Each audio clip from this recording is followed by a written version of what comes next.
Hello everyone, welcome back. I hope you're doing great. In continuation to our previous video, let's have 10 more questions today from the latest NTA UGC NET tourism paper. In previous video, we solved 5 questions from the DI section of paper 1. In today's video as well, the 10 questions are from the paper 1. So let's begin. Our first question is, which of the following developmental areas of individual differences will be affected if a child opts for frequent outbursts and throw tantrums? So we have individual differences. Some of them are inherited, they are there with our birth, and some we acquire throughout our lifespan. So inherited ones are may be physical, mental, or temperamental, and acquired ones are social when you experience new societal construct, cultural, can be educational and emotional. So this case where child is opting for frequent outbursts and is throwing tantrums, this is a case of individual differences in the area of emotional. So emotional is the right answer because social is when you are in a different society and you find differences there because of the societal constructs, societal norms, and mental is inherited one when you are mentally different from the others. Physical, when physically there's differences. So individual differences coming from the signs of which are frequent outbursts and tantrums are related to educational area of individual differences. Moving to the next one, which of the following can be categorized as non-verbal communication? Non-verbal communication, we have already covered this topic in one of our videos on communication section or any of the 10 MCQ questions we discuss. So in them, in one of our video, we have completely discussed this topic. So looking at this question, we have to find out which of the following can be categorized as non-verbal form of communication. We have two forms of communication, verbal and non-verbal, or in every communication there are two different elements, verbal and non-verbal. Verbal are those which are when you're using words even for writing or for speaking, and non-verbals are the message you communicate without using words. So if you look at the options here, pleasant voice, pleasant voice, if someone is having pleasant voice, then it's the attribute of the voice and it's about voice modulation, voice tone. So this is non-verbal. Posture of a person also communicates so many ideas and it is also non-verbal. You're not using any words. Gestures again is non-verbal. Facial expressions are non-verbal. However, vociferous greetings, it's verbal, because for greeting, and that too vociferous, which is loud greetings, you will have to use some words, good afternoon, good evening, hello. So these are the greetings you cannot complete without using words. So for that, E is verbal and all others are non-verbal. However, in the options, we only have three of these five, like A, B, C, B, C, E, C, D, E. So we can of course deduct the options 2 and 3 because we know that vociferous greetings are verbal. For greeting someone loudly, you need to use words, so it's verbal. But option 1 and 4 are having only A, B, C or B, C, D options. Now among these, postures, gestures, facial expressions are largely talked about, that these are non-verbal forms of communication. However, we rarely uh, hear about pleasant voice. However, voice tone, voice modulation, all these come in non-verbal, the tone of your voice, everything. But because we are given only three of the five options, so we will go with B, C, D, because we are sure about these three: postures, gestures, and facial expressions. These are these facial expressions, gestures, postures. These are largely talked about, that these are non-verbal forms of communication. However, pleasant voice is mentioned by few only. So that for that reason, I am going with option 4. You can choose your option, your right options. Moving on to the next one, pyrolysis helps in addressing the problem of. So pyrolysis is basically a chemical reaction. It's you break down the elements by basically it's about it is used in waste management. You can process plastic, you can process various elements, you can break down them. So it is largely used in municipal solid waste. So you do not use oxygen in this process. It's a chemical reaction and chemical process, and for this you don't need use oxygen. That's the difference. And pyrolysis can help solve the problem of waste management. It is used for solid waste management in municipals. So moving on to the next one of the aim of qualitative data analysis is, so we know that there's two type of research uh, we can conduct, that is qualitative and quantitative. Quantitative, which is basically, qualitative is all about describing a phenomena. It's all about what, how.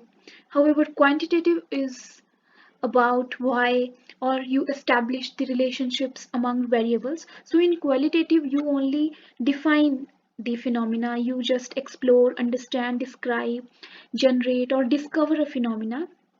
And it's about generating the theories. It's about inductive approach. However, in quantitative you generalize the things. It is about deduction approach, and you measure the variables and you establish relationships among these variables, you compare variables.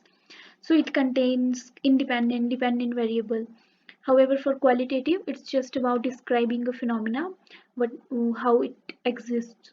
So for this question, one of the aim of qualitative data analysis is to describe a phenomena, not focusing on any binary dissection, analyzing the researcher's credentials, or expanding the selected text or material. So you use text material for qualitative research, but you do not expand the selected text or material.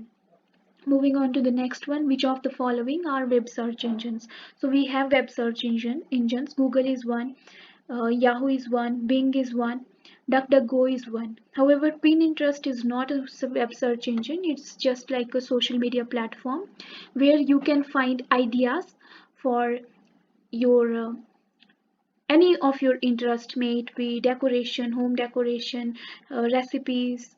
So you can explore the ideas. On Pinterest people post pictures, so it's just like a social media platform. However, all others that are DuckDuckGo, it's one of the web search engine. Google, Yahoo, Bing, these are some of the web search engines. We also have Ecosia, we have Baidu, which is in Chinese language only. Ask, we have AOI, we have Yahoo, Bing, Microsoft Bing, Yandex, and Internet Archives. So on Internet Archives, you can also explore the history of websites, how they existed from their date of inception. Like if a website was created in the year 1994, on Internet Archive, which is one of the search engine, you can search that website and also look for its historical development, how it has changed through these many years. So that is Internet Archives. Moving on to the next, MIDI is associated with the storage of music files. MIDI is the acronym for, so MIDI is uh, it's basically, on MIDI you can share your data, music files. So it's connected to your instruments and other hardwares, and you can store the data, and its full form is musical instrument digital interface. So it's MIDI was unveiled in 1982, and its full form is musical instrument digital interface. You can read about it on Google if you want to, or from this slide you can learn more about MIDI. It is just like connecting your device. So you can connect your instruments and you can store your music files on MIDI platform, which is a digital interface. Moving on to the next one, which of the following statements are logically equivalent? Logically equivalent means communicating the same message. So if you look at the options, A is no, P is S. So for this type of questions, you can use Venn diagram. So in a Venn diagram, these are called sets. Like if this one is set A, where A represents something, B is something, and this area is intersection. So in this, the colored region is A. So it's a set A. A complement is the complement of A. So here A is the blank area and A complement is the colored one. B is the subset of A. So there's A and B. So if you can say that all B is A because B is the subset of A. And here A and B are disjoint sets. So if, for example, no P is S. So if this is B and this can be S. In fact, all the complement can be S because no P is S. We do not know what is S, but we know that P is not S. S is not in this region. So this one is intersection and this is the sign of intersection and this is union, A and B. So this one is, we are only taking it once. So for here we have to find the statements which are logically equivalent, which are same. So no P is S, as we discussed, is in a Venn diagram. If this circle is P, then S can be anything, but not inside this circle. So no P is S. This is A statement. If we talk about B, then B says that some S are non-P. So if you have this one is S, then some of S are non-P. Some of S are non-P. For example, if this is P, then this intersection region is P, this intersecting region, it is S as well as P, but this one, this lined region is non-P. So this is the case that in a set there are S and P where some of the S are not P, however some of R. Moving on to the C option, some non-P are non-S.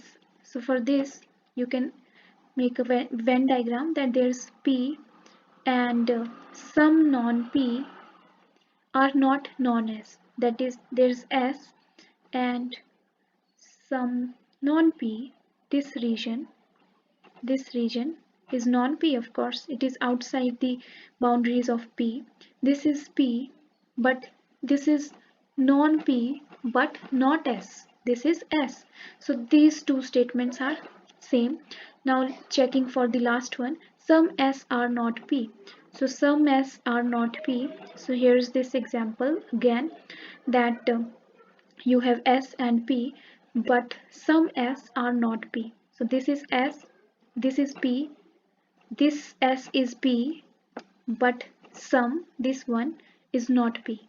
So B, C, D are equivalent. They are communicating the same message, but A is different. A is clearly different. It is talking it in A. There's no uh, intersection between P and S, but on in B, C, and D there's intersection. So answer for this question is option number 3, B, C, D. Moving on to the next one. Statement 1. ROM is a temporary memory that can be written to or read from and the contents of the memory can be changed. So this statement says that ROM is temporary memory that can be written or read to, but ROM stands for read-only memory. You cannot write on this memory. So this is read-only memory. This is a form of data storage that cannot be easily altered or reprogrammed. It basically is non-volatile. If you there's power off, then you lose this memory. However, RAM is random access memory. RAM is permanent memory that can only be read from and contents of memory cannot be changed.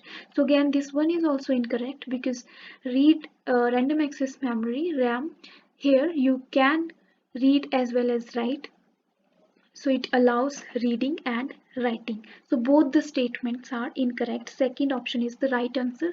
Both statements 1 and statement 2 are incorrect. So ninth question is, which aspect indicates to be the most relevant in decision making process according to Kohlberg's theory of moral development?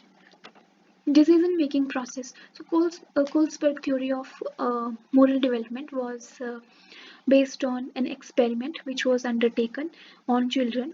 So he found that there are three different stages of morality development. First one is children younger than 6. For them, morality is all about what is giving them punishment, or what actions are rewarding.